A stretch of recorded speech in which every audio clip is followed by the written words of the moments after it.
Hola, buenas noches a todos. Estamos en su programa Pregúntele a su médico, que se transmite a través de Radio Mina de la Expresión en el 95.3 de FM y a través de redes sociales en Minamédica.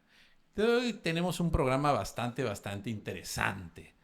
Seguramente algunos de ustedes que les gustan los programas policíacos han visto series extranjeras como CSI, por ejemplo, hay Miami, Los Ángeles, estas series policíacas donde llegan con un médico y le preguntan eh, cuál fue la causa de defunción, qué pasó, cuál fue el golpe con que creen que se golpeó a este delincuente. Y actualmente, inclusive en las series y en las películas, se ve que entran a la era moderna y ya revisan computadoras y revisan celulares. Bueno, pues esa persona que ustedes ven en esa serie es el médico legista. Pero realmente es así, esa es su función. Bueno, pues sí, el día de hoy tenemos a un invitado que justo es médico legista y nos va a explicar pues en qué consiste esta especialidad, qué le toca hacer y si realmente es como un CSI en nuestro país o estamos muy atrasados todavía en esta tecnología. Él es el doctor Fernando Troyo del Campo, es médico legista. Buenas noches, bienvenido, doctor. Buenas noches a todos. Por supuesto, en los micrófonos, nuestro buen amigo Marco Antonio Long Hernández, psicólogo, buenas noches. Hola, ¿qué tal? Buenas noches, saludos. Y el anfitrión del programa, el doctor Sergio Arnulfo Ávila Toledo. Buenas noches, doctor. Buenas noches y muy buenos días a los que nos ven a través de 95.3 de FM Radio Mina de la Expresión. Reciban el saludo cordial y sincero de la directora de esta empresa del núcleo Radio Mina, la licenciada María Elisa Bravo Ortiz, y del doctor Fernando Castañón Leo, productor de Minamédica. Adelante, doctor, con las preguntas. Pues es una especialidad bastante interesante, desconocida prácticamente casi para la mayoría de la población, hasta que tenemos un problema legal de cualquier índole.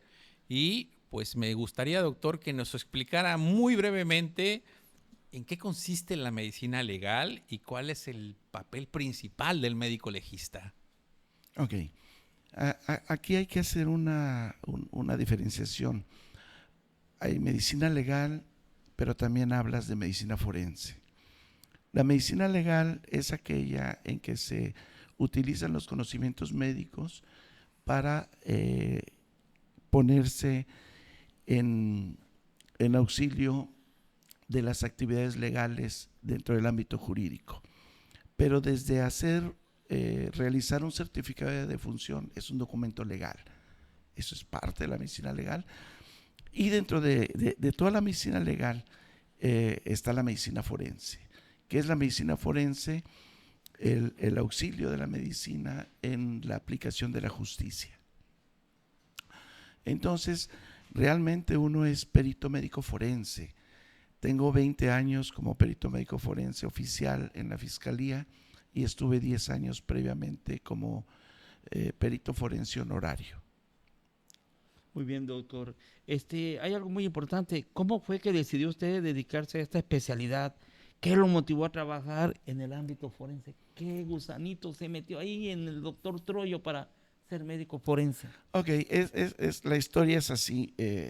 Yo estaba en Chinameca como médico municipal y la Fiscalía de la zona sur organizó con los médicos forenses de Coatzacoalcos un curso, un adiestramiento a los médicos de todas las ciudades pequeñas y de las poblaciones pequeñas que estábamos como médicos municipales principalmente, para que pudiéramos auxiliarlos a ellos por el gran número de trabajo y el poco número de médicos que había.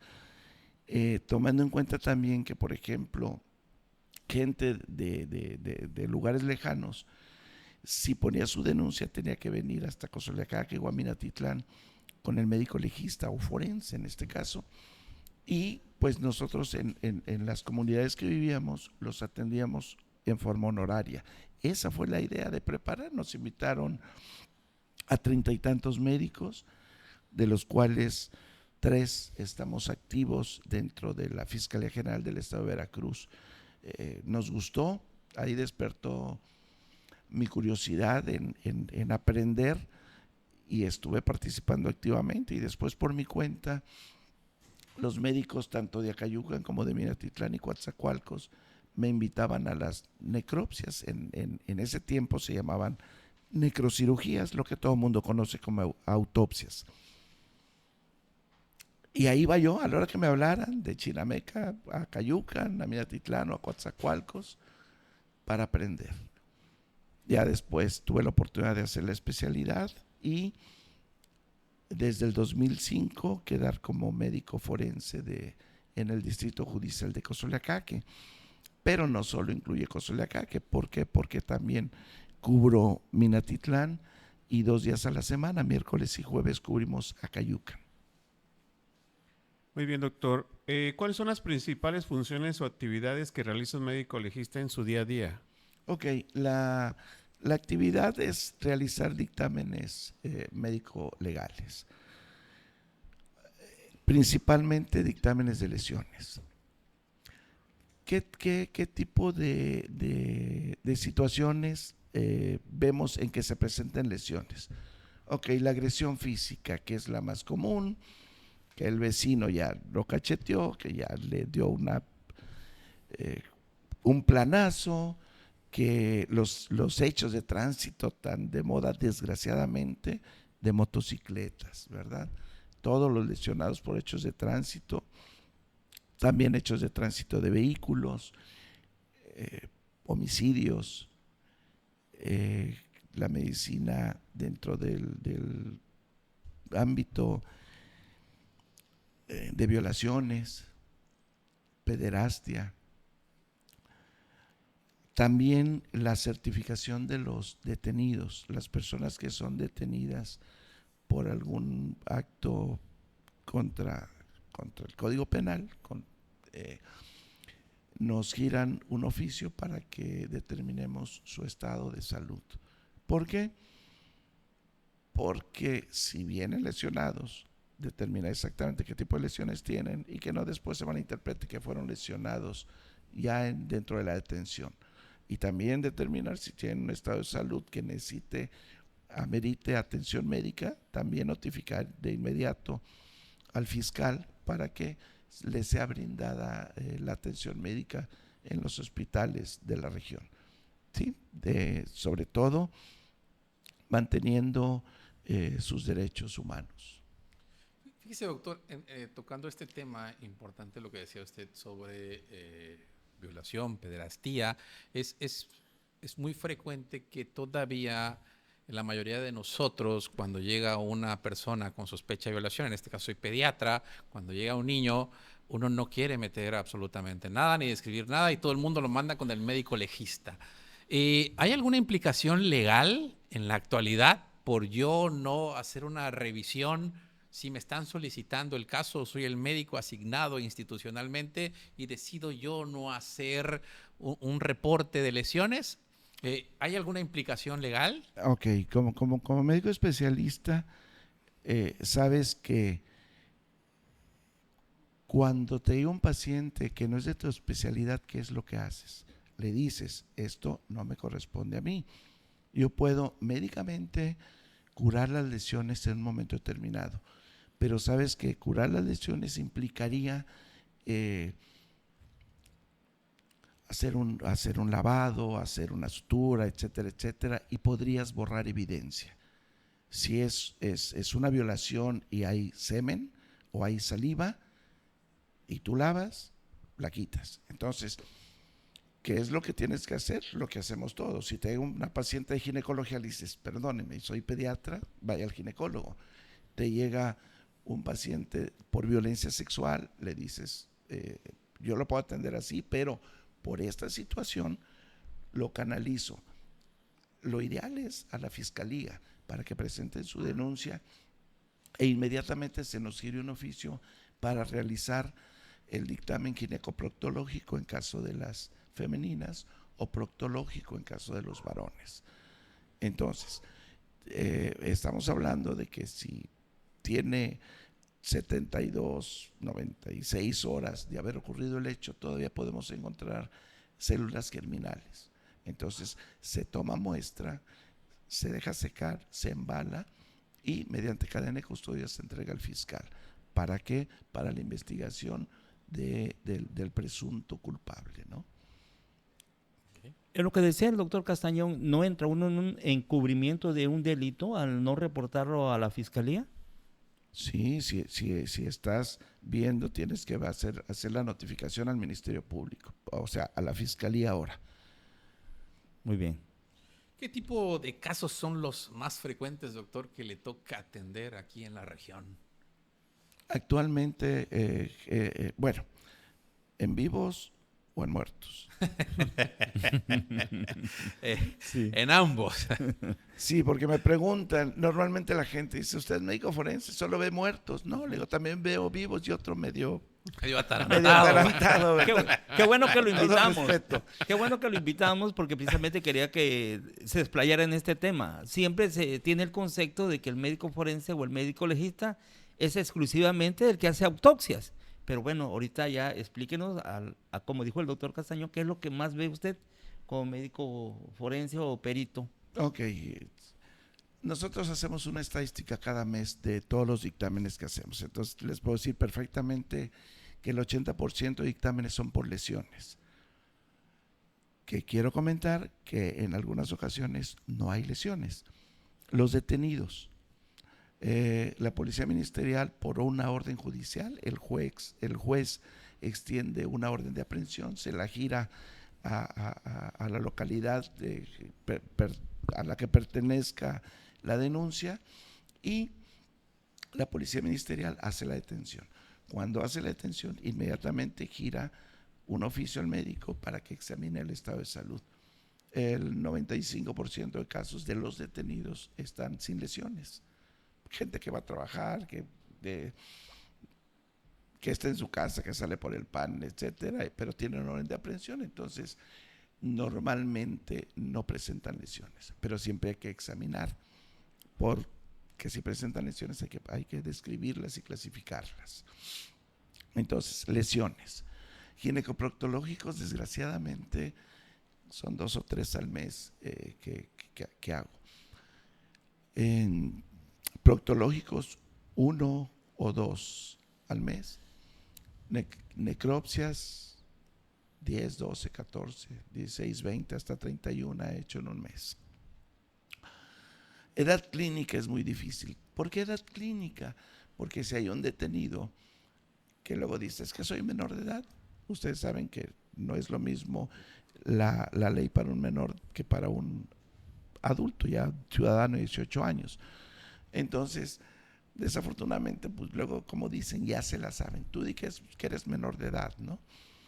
Entonces te piden y pues no dan su nombre, no traen identificación, no hay documento legal.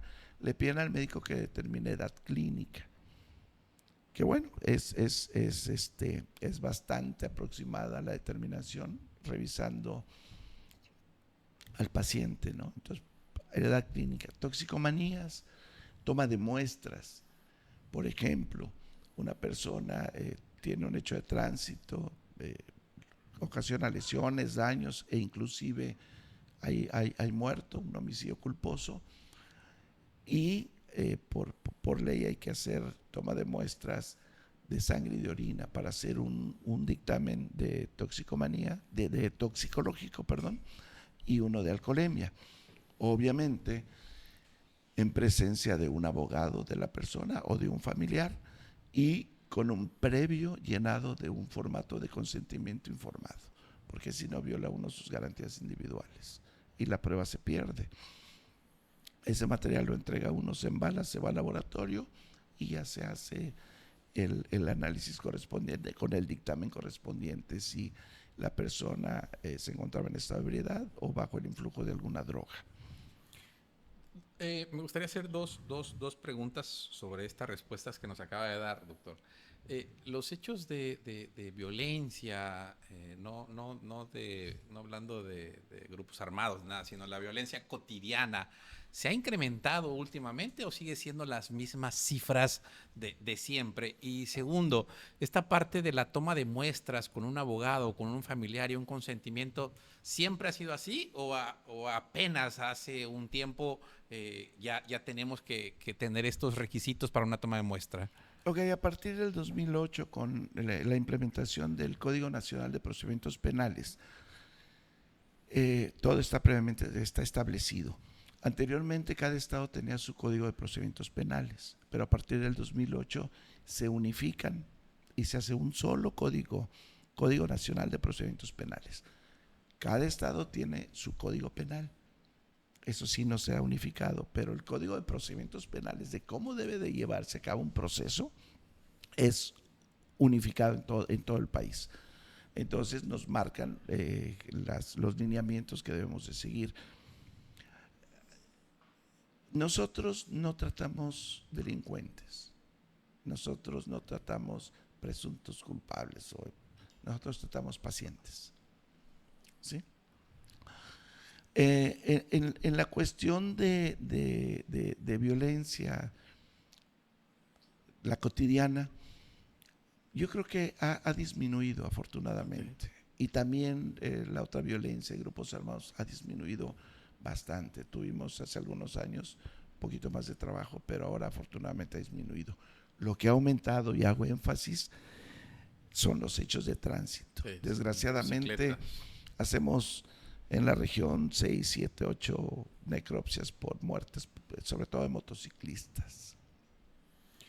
Doctor, por ejemplo, hablando de los procesos, normalmente cuando una persona tiene que ir a denunciar algo, algún abuso o algo, siempre se escucha que muchas veces los ciudadanos no van por la parte del proceso, lo manejan como muy largo, muy tedioso. ¿Qué tan real es esto? Bueno, la justicia debe ser pronta y expedita. Yo siempre le pregunto a la gente, ¿saben qué es expedita? Y me dice, sí, rápida. No, y se los voy a dejar de tarea. ¿Saben qué es expedito? No, ¿verdad? Pero todos lo decimos. Expedito es sin barreras. Okay. En línea recta, directo a poder realizar la aplicación de la justicia. ¿Qué tanto puede tardarse un proceso? Pueden ser muy largos. ¿Por qué? Porque se necesitan aportar pruebas. O sea, no es nada más yo acuso a fulano que agarró y me dio y me abrió. Se tienen que girar oficios a la Policía Ministerial para que realice la investigación, tiene que pasar con el médico, si hay daño tiene que pasar con el psicólogo, tiene que ir la trabajadora social. Entonces es multidisciplinario. Una investigación ministerial es llevada por una triada investigadora.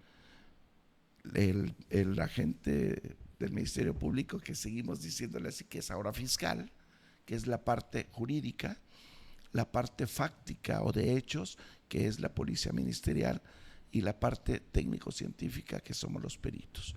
Entonces, no es nada más voy y pongo mi denuncia y es justicia, no, se tiene que llevar a cabo todo un proceso. Miren, hoy recibí un oficio que se giró el 20 de septiembre para un dictamen de lesiones que realicé hoy, 15 de octubre. Los hechos fueron el 4 de junio. ¿Quién tiene la culpa de que este proceso vaya a ser largo y tardado? La misma, desgraciadamente en este caso, la misma persona lesionada. Pone su denuncia junio, julio, agosto, septiembre, 20. 3 meses y medio después del hecho. Y 25 días después, acude al médico. ¿Se puede valorar? Sí. Sí, a mí me están especificando que las lesiones fueron el 4 de junio de 2025. Y la persona presenta un resumen clínico de ese día. Claro que se puede hacer. Pero, ¿por qué esperar 4 meses? Entonces, ¿qué dice la gente después? No, me tardaron más 4 meses y apenas me vio el médico. Pero no porque uno no haga su trabajo. Llegan con un servidor y en ese momento, pau, y ahí está su dictamen. Tenemos mucho trabajo, sí, pero lo sacamos. El impacto emocional, doctor. Cada vez se reconoce más la parte de salud emocional, la parte del daño psicológico que nos puede causar a nuestras emociones, pues el trabajo día a día, ¿no? El trabajar con personas lesionadas, con personas que sufren, personas violadas, niños, adultos, asesinatos. ¿Existe algún lugar a donde estén obligados a ir o cada quien se rasca por sus propios medios? ¿Y qué tanta afectación puede tener esto? Obligados a ir a una cantina, por ejemplo. No, es una buena pregunta, porque luego dicen, es que tú ya eres frío, eres insensible. No, ni es frío ni eres un insensible. Para empezar, tienen que establecer empatía con la persona, pero no engancharse con los sentimientos, ni engancharse con que, ay, es que me hicieron. No, tiene que ser uno bien objetivo, pero sí brindarle la confianza para poder realizar el trabajo uno en forma profesional, ética, respetando sus derechos humanos. Tiene los sentimientos, por ejemplo. Desgraciadamente me tocó una niña que sus familiares les quemaron las palmas de las manos y tenía cicatrices queloides. Así abría sus manitas, no podías tenerlas. 5 años, le contaban las costillas. Y de repente voltea a verme y se ríe. Me partió el alma. ¿Cuánta maldad hubo en esa niña y todavía te puede esbozar una sonrisa? Cuando llega el padre a ver a su hijo muerto por un hecho de tránsito, por un homicidio, sí te impacta. Bueno, es parte de... Nos hacen cada determinado tiempo exámenes de confiabilidad. Pasamos recursos humanos, donde ven todas nuestras finanzas, tarjetas de crédito, gastos, todo. Con el psicólogo, hacer exámenes psicométricos, hacer exámenes médicos, hacer exámenes de toxicología también. Entonces, pues bueno, si alguien no estuviera psicológicamente estable para desempeñar el puesto, no nos permitirían seguir trabajando. Qué complicado es esto, Marcos. Digo, todos como médicos pues trabajamos con la vida y la muerte, la gran mayoría de nosotros. Pero aquí esta especialidad es específica a trabajar con las partes más lábiles de la vida y de la muerte, hechos pues de toda índole, ¿no? Prácticamente toda la nota roja pasa por ahí, prácticamente, ¿no? Qué complicado, ¿cómo manejar? Sí, yo creo que una de las situaciones que normalmente se tienen que manejar en este tipo de cosas con los pacientes es escucharlos, no cortarles la parte de lo que están expresando, porque normalmente eso es lo que comúnmente se hace.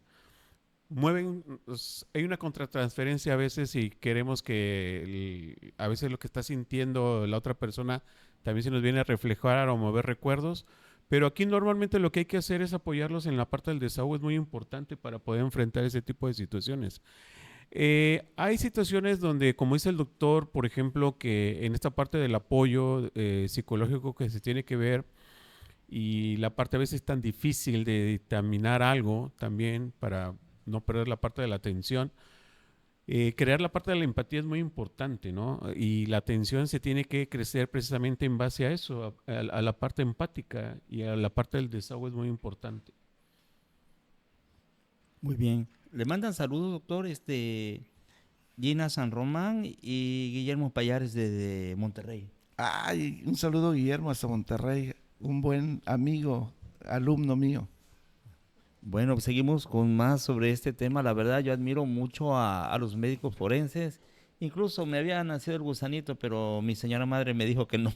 Fíjate cómo eran las creencias antes. Me dijo, no, tú estudiaste para atender vivos, no para atender muertos. Pero escuchando al doctor Troyo, pues es diverso lo que ve el médico forense. Y yo los admiro porque me imagino que te has enfrentado también a hacer autopsias hasta el área rural, a lugares inhóspitos donde muchas veces los usos y las costumbres no permiten que se le realice una autopsia. Es correcto. ¿Qué experiencia tienes acerca de esto? Mucha experiencia. ¿Ha peligrado tu vida? Por la cuestión del camino en el traslado, pero no porque la gente te quiera linchar, etcétera. Ok. Y digo mucha experiencia porque hay que saber hablar con la gente, explicarles por qué está uno y para qué está uno. Simplemente, si no se les hace la necropsia, ¿quién los va a certificar? ¿Tú? ¿Algún otro médico? No, ¿verdad? No van a tener certificado de función y por lo tanto no van a tener acta de función. Y al no tener acta de función, ¿quién va a reclamar sus bienes y quién va a llevar toda esa situación legal? Quedan en el desamparo. Normalmente hablamos de jefes de familia. La mayoría de muertos son varones. Entonces les explicas que vas a eso y que no les vas a sacar y a quedarte con ninguna parte del cuerpo, que es lo que la gente dice, es que me los van a vaciar. Se sacan los órganos, se revisan y se vuelven a dejar exactamente como llegaron. No se vacía ningún cuerpo, no sirve ningún órgano después de que la persona fallece, a menos que esté en una terapia intensiva, lo mantengan con vida y haya firmado donaciones y todo, pero ese no es nuestro caso. A nosotros nos llegan cadáveres que lo único que sirve son las córneas 14 horas después de muerto y algún cartílago que podría servir para algún implante en cirugía reconstructiva. Fuera de eso, ni corazón, ni órgano, ni riñones, ni hígado, ni nada.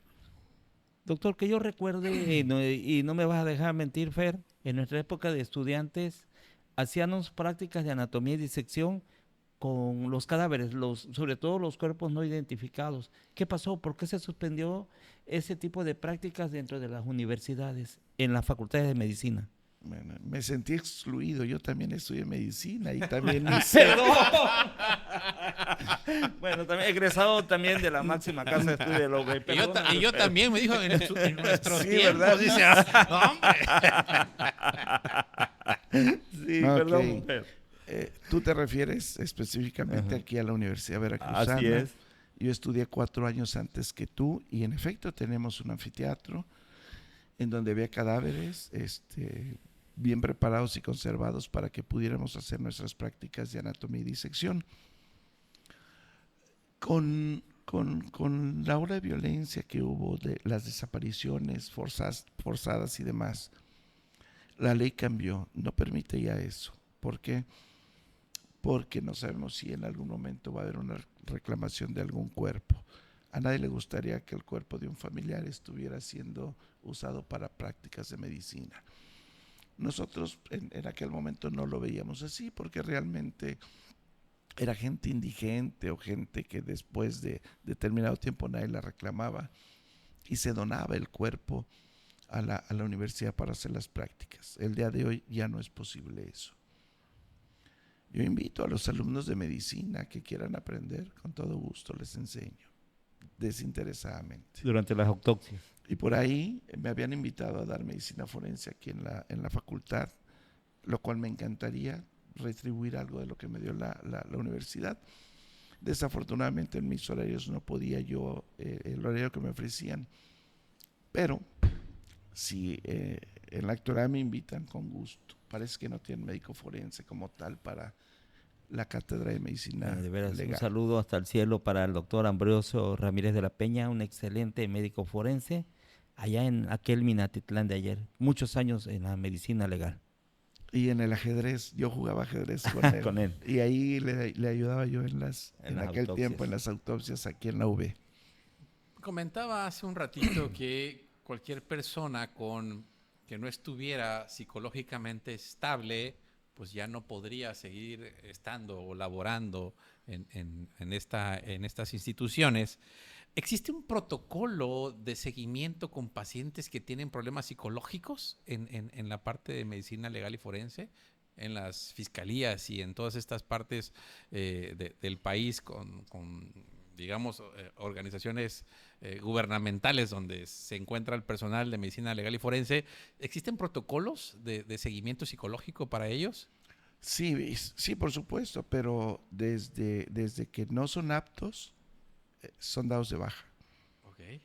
Y no nada más es su situación psicológica, su situación financiera. Si no compruebas el dinero que tienes, que es lo que has ganado, pues obviamente es dinero que está entrando por otro lado, tampoco lo permiten.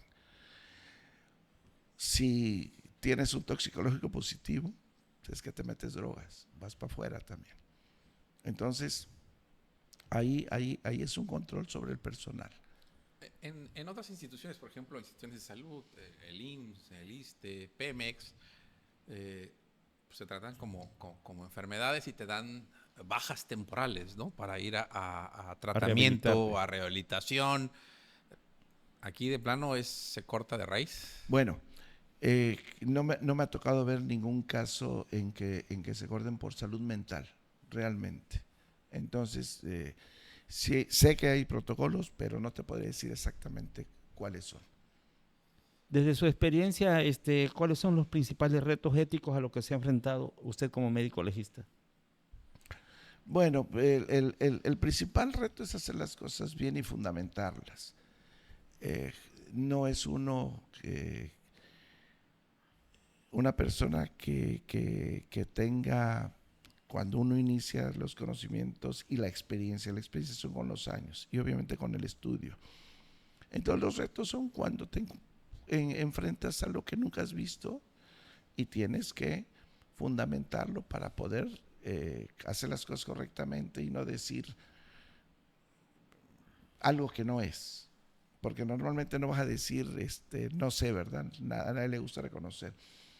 Pero gracias a Dios yo tuve un maestro, el doctor Sánchez Román, un saludo, que fue mi mentor. Entonces, cuando yo empecé a ser médico forense honorario, cualquier duda que tenía, yo le hablaba y le decía, ¿sabes qué, José Luis? Tengo esto así, así, así, así. Jamás me dijo, hazlo así. Siempre me decía, yo haría esto. Obviamente me estaba diciendo lo que tenía que hacer, pero nunca, siempre con toda esa decencia. Dice, mira, yo haría así por esto y esto y esto, o busca esto. Siempre me guió. En la actualidad, pues me toca guiar a los compañeros que vienen atrás de mí. Muy bien. ¿Qué mitos o ideas erróneas cree que tiene la población sobre la medicina forense, doctor? Comenté una de ellas, que los cuerpos son mutilados, que se les quitan órganos. Otra es que se cobra por hacer una necropsia. Absolutamente no se cobra nada, ni por llevar el cuerpo al CEMEFO, ni por la realización de la necropsia para entregarlo, y mucho menos por la realización del certificado de función, que es obligación del médico forense que efectúa la necropsia. Eso es algo que, no, hombre, dice, se lo van a llevar al CEMEFO y lo que nos va a costar sacarlo. ¿Qué tienen que pagar? A su funeraria. Que se lleve o no al CEMEFO, pues debes de contratar ante un familiar fallecido una funeraria.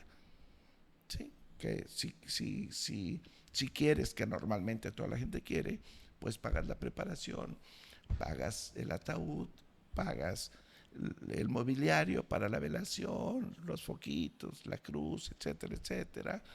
Incluye luego el permiso para inhumación, los trámites, certificado no, acta de defunción.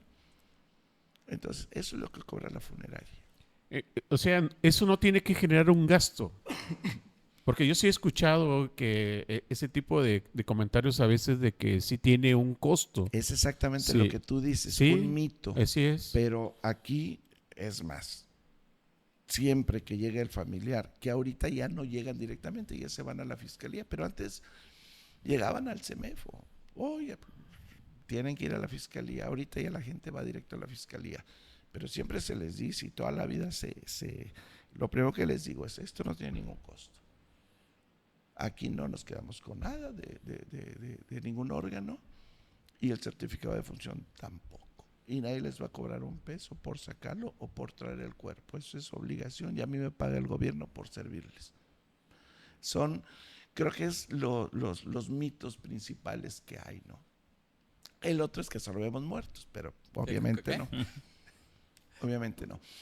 Hay una situación, vi el preámbulo de este programa y no se ha hablado de eso, si gustan. Claro que sí, puede tratarlo. Precisamente por eso lo invitamos. Adelante, doctor. Ok, En el preámbulo se dice que una experiencia de que fallece un familiar en casa y la gente no sabe qué hacer. Entonces, habla el 911. El 911, por normatividad, da aviso a la fiscalía y la fiscalía inmediatamente manda a la parte investigadora, que es la policía ministerial, y al perito criminalista para el levantamiento del cadáver y llevado al CEMEFO para que un servidor realice la necropsia. ¿Por qué? Porque al dar aviso al 911, por ley, la fiscalía investiga. ¿Por qué va a investigar? Bueno, porque están avisando que hay un fallecimiento. Pero aquí la situación es la siguiente: si alguien fallece por una enfermedad que ya tiene, la gente tiene que hablarle a su médico para que el médico vaya y certifique la muerte y le haga el certificado de función. No tiene que intervenir fiscalía porque no es una muerte violenta, ni sospechan de muerte violenta. El señor tenía un cáncer hepático de 10 meses de evolución, los últimos ya estaba sin comer y de repente fallecen. Piensan que lo correcto es al 911. No, 911 es hablar cuando se sospecha de una muerte violenta o accidental. ¿O un envenenamiento podría ser también? ¿Es violenta? ¿Es violenta? Muertes violentas, suicidio, homicidio o accidental, son muertes violentas. Las muertes patológicas son las que nosotros como médicos sabemos que hay una causa de alguna enfermedad que te ocasiona la muerte. ¿Por qué se lleva, perdón, al anfiteatro a una persona, a un paciente que debido a la urgencia de la enfermedad fallece en tránsito? Ya Ok. la institución ya no le permite el paso. ¿Por qué se tiene que llevar si supuestamente era una enfermedad, en este caso, algo patológico? Porque usted lo ha dicho, doctor, supuestamente. En el ámbito legal no hay supuestos. O es o no es. Y si hay duda de la causa de la muerte, hay que hacer el procedimiento que es una necropsia para determinar. A menos que la persona demuestre con una historia clínica o que se presente su médico para determinar, para dar fe, para justificar y fundamentar que la persona estaba enferma, sufría de esto y tenía antecedentes. El hospital, ningún hospital, salvo Pemex y creo que el Seguro Social, pacientes de ellos que tienen una enfermedad terminal y que los llevan ya cuando ven que están sumamente graves, porque es parte de la idiosincrasia aquí. Ya cuando están graves, te dan máximo beneficio. Te lo llevas a tu casa a morir. Sabes que no te lo van a curar, no porque sean incapaces, sino porque la enfermedad no va a respetar la vida. Pero la gente, al ver que se está muriendo, se lo vuelve a llevar al hospital y llega muerto. El hospital, ¿qué tiene que hacer? Por norma, notificar al Ministerio Público, a la Fiscalía. Y la Fiscalía tiene que mandar a sus peritos y a la Policía Ministerial a investigar. Si la persona demuestra que estaba enfermo, no se inicia carpeta. Pero luego no demuestran. Entonces, supuestamente, parodiando tus palabras, no parodiando, repitiendo tus palabras, murió de una enfermedad. ¿Y si no? Se tiene que comprobar con recetas, ¿no? O con el expediente clínico del paciente. Exacto, o con su médico tratante. Ahora, si el paciente no es movido y fallece en su casa, Pemex les da el servicio del certificado de función, pero la Secretaría de Salud no lo hace. O sea, tú llegas al hospital, ya estuviste ahí y llegas y a la entrada de urgencias, al triaje, está muerto, lo pasan a una salita y notifican. Entonces, ¿qué hacer cuando fallece alguien en casa? Hablarle a su médico para que verifique si está, primero que nada, certifique la defunción y de ahí haga el certificado de función. Entonces, es toda la responsabilidad del médico y el médico, nosotros aceptamos esa responsabilidad cuando tratamos y sabemos del estado de un paciente. En la actualidad es mucho más económico cremar que enterrar. ¿Qué pacientes, qué pacientes que Sí. no pueden ser quemados, doctor? Todos los que hayan sido por muerte violenta, por homicidios. Y de hecho, todo cadáver del cual se abre una investigación no puede ser cremado. ¿Por qué? Porque si en un momento determinado que alguien dijera, no estoy de acuerdo con la necropsia que hizo el doctor Troy, ahí está el cuerpo y que la haga quien quiera para que vea que lo que yo dije y fundamente es lo correcto. Lo cremas, ¿qué vas a investigar? Y hace como 1 o 2 años falleció un tío. Lo encontraron en su casa. Pues hizo el trámite para que se llevara a la funeraria y se pidió cremación.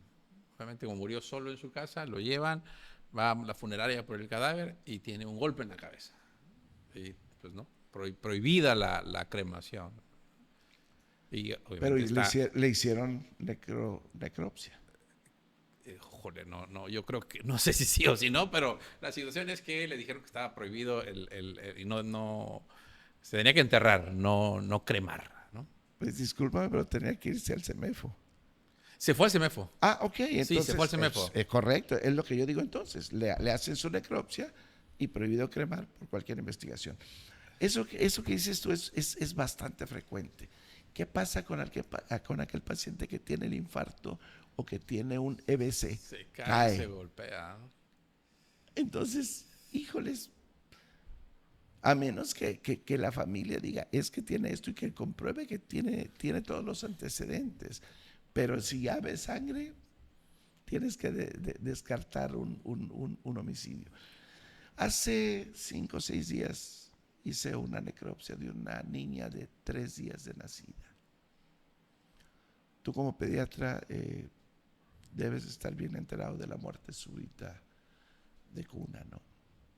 O muerte súbita de lactante. No había ningún dato patológico en la niña. Hice la necropsia completita y correcta y fue mi diagnóstico de muerte. Me decían, oye, pero ¿cómo puedes determinar eso? Váyanse a la bibliografía y descarten toda patología, broncoaspiración, falla renal, falla cardíaca, tetralogía de Fallot, todo. Entonces, llega la niña muerta al hospital, 3 días de nacida. Entonces, parte del trabajo, ¿no? Sí, la muerte súbita del lactante es una muerte que no puede ser explicada por ninguna causa patológica. Es decir, se murió y no sabemos por qué.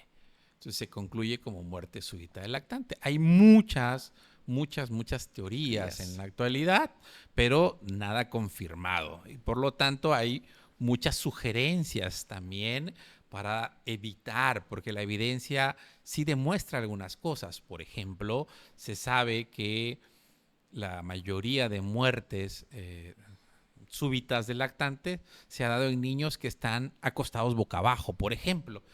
Por eso es que una de las recomendaciones desde hace muchos años es que el niño duerma boca arriba. Pero aún así, tenemos todavía compañeros médicos y mamás que dicen, bueno, no boca abajo, no boca arriba, de ladito, ¿no? Porque no se vaya a broncoaspirar. Está demostrado que sería más riesgoso broncoaspirar boca abajo que por arriba. En bebés, pues, ¿no? Entonces, la evidencia eso marca y muchas recomendaciones.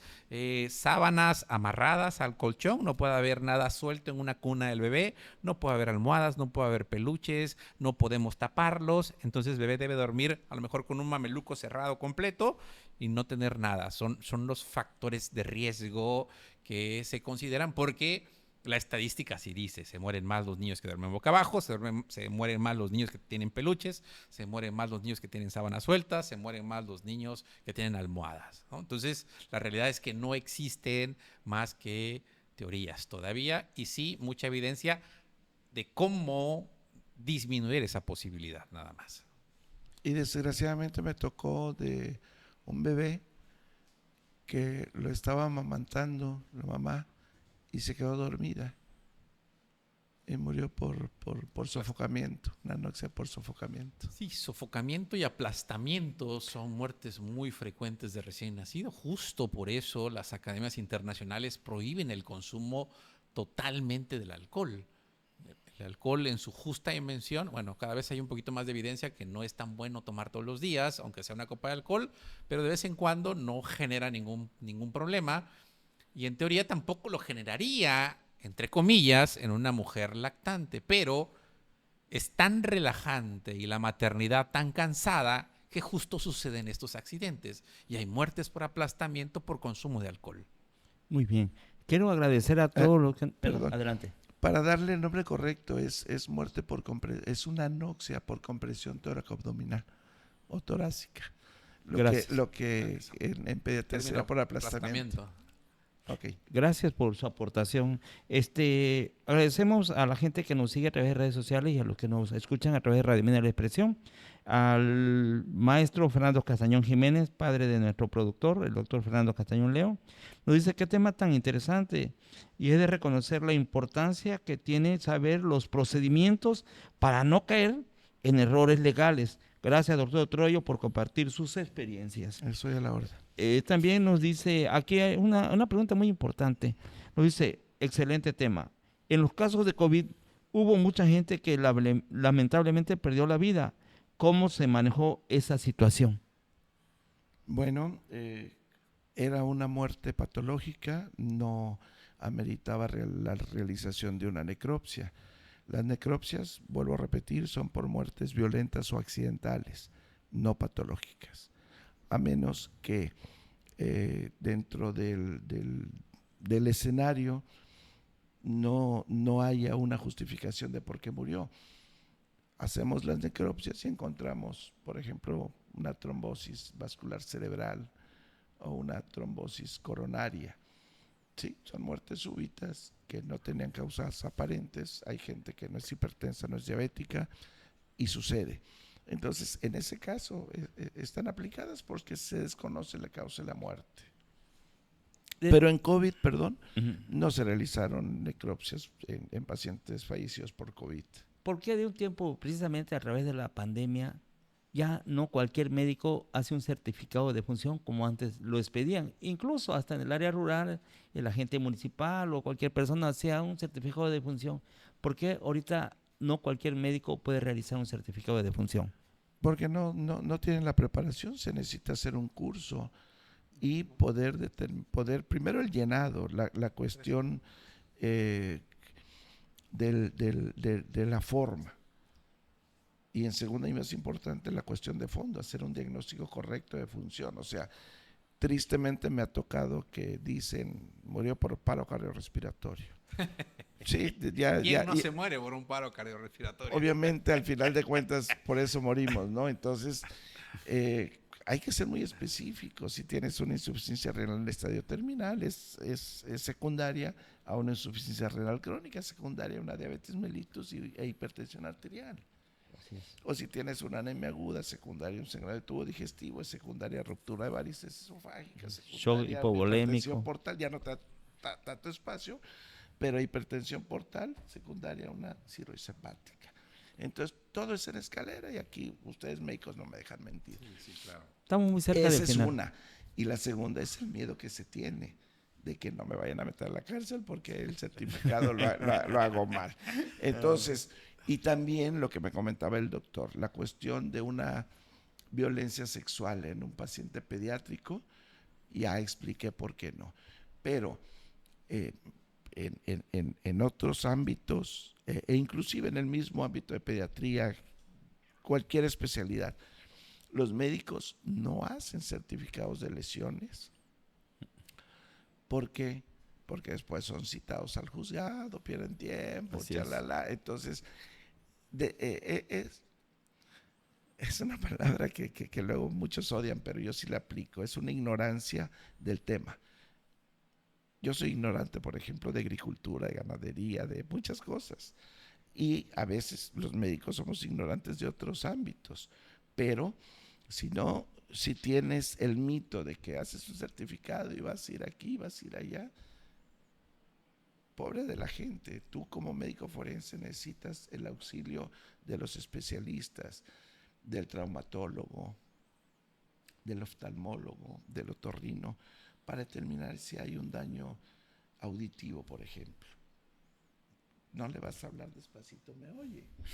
Tiene que ir con un audiólogo y tiene que hacerse una prueba. ¿Por qué? Porque vas a determinar el daño.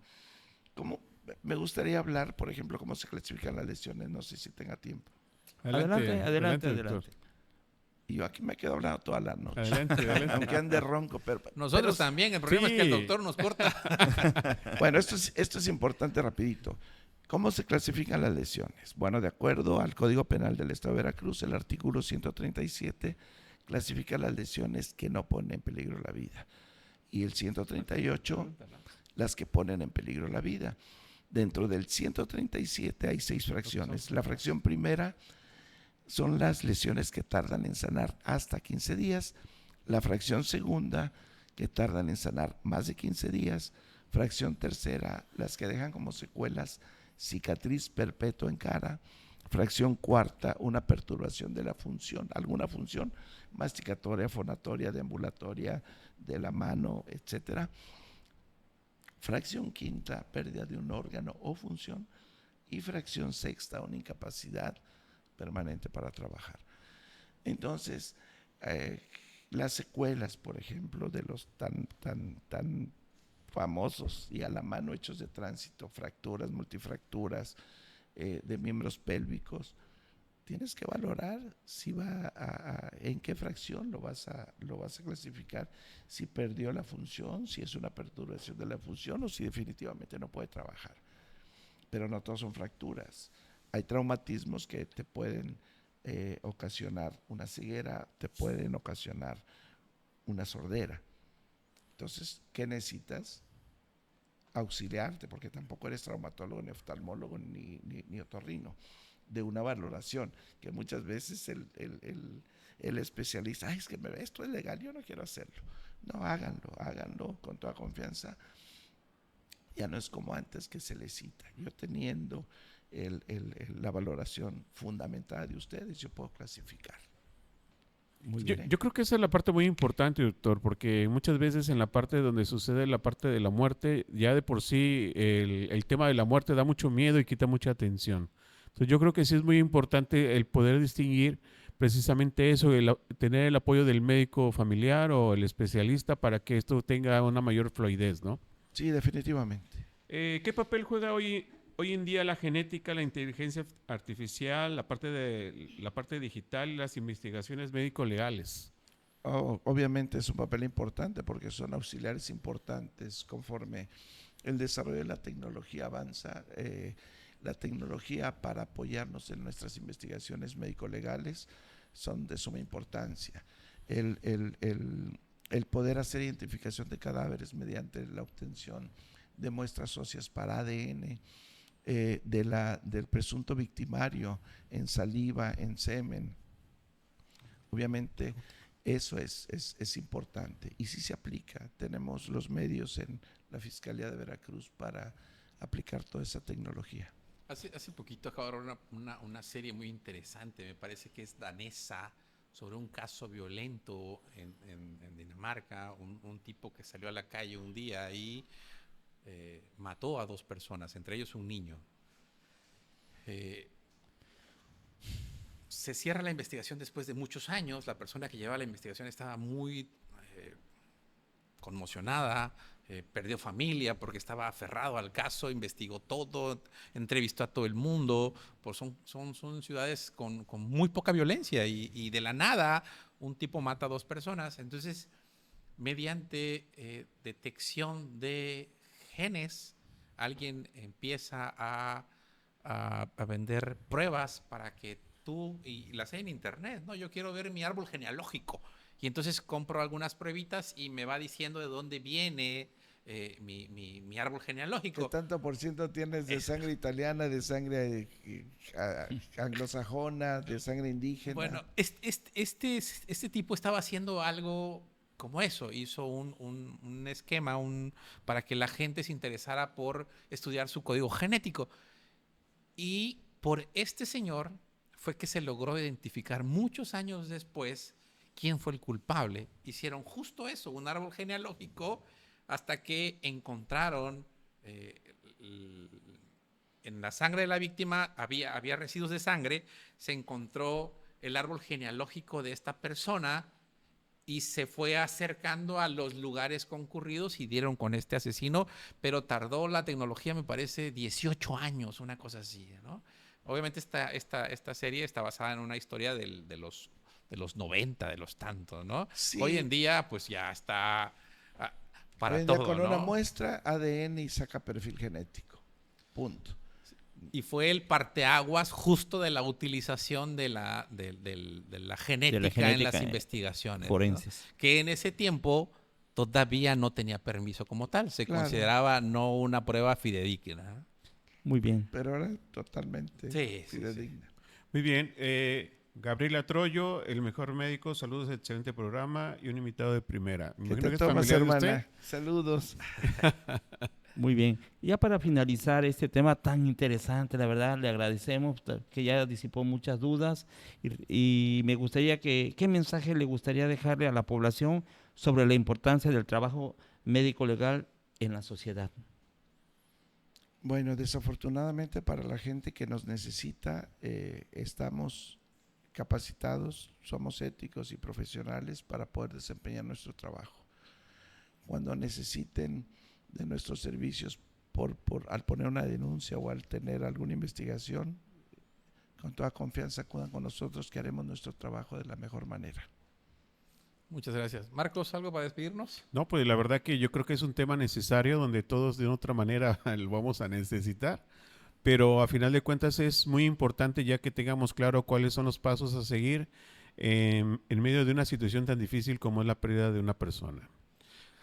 Muchísimas gracias, doctor. Sin duda un tema bastante interesante que da para muchísimo más. Desafortunadamente el doctor Sergio no nos ha conseguido otra hora más en la radio, nos limita a una sola hora y somos como pericos, no nos paran. Vamos a tratar de sí, hay que invitar al doctor en otra ocasión, ¿no? Para que nos pueda de apoyar de otra vez. Tema, porque sí hay temas que irse más a fondo. Quizá el doctor quedó todavía con el gusanito de explicar más sobre la medicina legal, pero en la radio pues tenemos tiempos y desafortunadamente tenemos que cortar en redes sociales, nos explayaríamos hasta la madrugada si es posible, como los programas de Televisa de variedades. Bueno, nos despedimos a nombre de la licenciada María Luisa Bravo Ortiz, directora general del Núcleo de Radio Mina, del doctor Fernando Castañón Leo, productor de Mina Médica.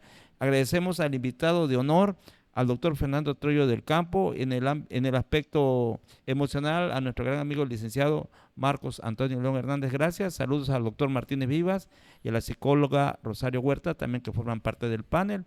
El último de sus amigos, el doctor Sergio Arnulfo Ávila Toledo, le damos las gracias. Y nos vemos aquí la próxima semana. Hasta la próxima, sean felices.